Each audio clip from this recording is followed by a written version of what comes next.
Taiwan mencatat 11 kasus lokal dan 57 kasus impor pada 14 Januari.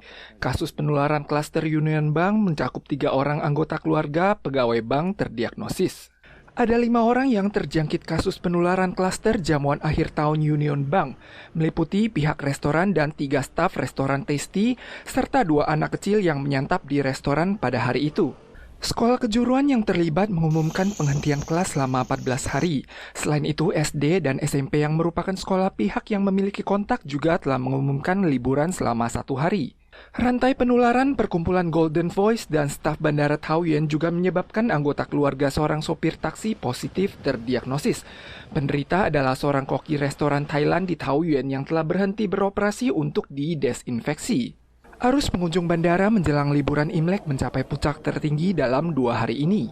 这3天半以来，我们总共有做了旅客总共1837位，那总共有139个确诊。 Tes PCR 29 penumpang dari 6 penerbangan jarak jauh tanggal 14 pagi menunjukkan hasil positif.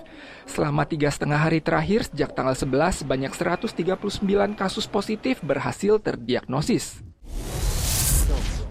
Penularan klaster Union Bank mengalami 6 kasus baru lokal tanggal 14. Di antaranya ada 1 kasus di kota New Taipei yang merupakan anggota keluarga pegawai bank terdiagnosis. Seorang penghuni hotel karantina di Taipei meninggalkan kamarnya saat karantina. Keesokan harinya ia dikabarkan positif tertular, menyebabkan staf pengelola hotel dan polisi yang sempat memiliki kontak fisik terpaksa dikarantina. Oknum tersebut akan didenda $100.000 Taiwan. Ada dokter menyarankan agar jamuan akhir tahun di kota Taipei, New Taipei, Keelung, dan Taoyuan dibatalkan. Namun, Pemkot Taipei menyampaikan bahwa penyelenggaraan acara melibatkan sejumlah protokol sesuai ketentuan pemerintah pusat, maka tidak akan mengeluarkan persyaratan khusus. Pemkot New Taipei mengingatkan upaya pencegahan pandemi harus diterapkan secara total. Yuan Eksekutif akhirnya meluncurkan amandemen UU pengendalian bahaya rokok. Selain menaikkan batas usia perokok dari 18 menjadi 20 tahun, definisi produk rokok dan sejenisnya juga direvisi untuk melarang pembuatan, impor, penjualan, dan pasokan rokok elektronik. Rokok yang dipanaskan juga dimasukkan sebagai produk tembakau jenis baru dan menambahkan mekanisme evaluasi resiko kesehatan di mana produk terkait harus melewati pemeriksaan sebelum dipasarkan. Juantung Foundation mengkritik RUU ini sebagai satu larangan dan satu pengizinan. Meskipun tampaknya hanya rokok yang dipanaskan yang diperbolehkan, pemasaran produk rokok elektronik dan rokok bakar saling memiliki tumpang tindih, sehingga tidak mudah menetapkan brand produk dan dikhawatirkan akan sulit dikontrol di masa mendatang. Mereka juga menunjukkan bahwa ada banyak penelitian internasional yang menunjukkan bahwa rokok yang dipanaskan mengandung zat beracun, sehingga mereka akan terus bekerja sama dengan para ormas untuk mengusulkan amandemen UU versi umum dan mencetuskan larangan ganda bagi rokok elektronik dan rokok yang dipanaskan.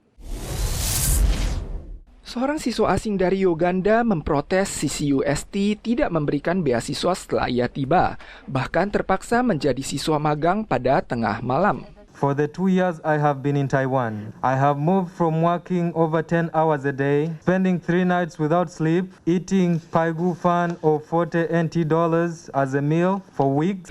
Kementerian Pendidikan menilai CCUST telah melanggar hukum, diminta segera melakukan perbaikan dalam batas waktu yang diberikan dan dimasukkan dalam daftar sekolah yang menerima penyuluhan khusus, serta dilarang merekrut siswa asing mulai saat ini.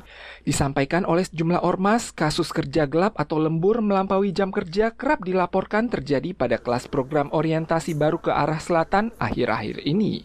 Siswa ini telah dialihkan ke Providence University dengan mata kuliahnya dalam bahasa Inggris.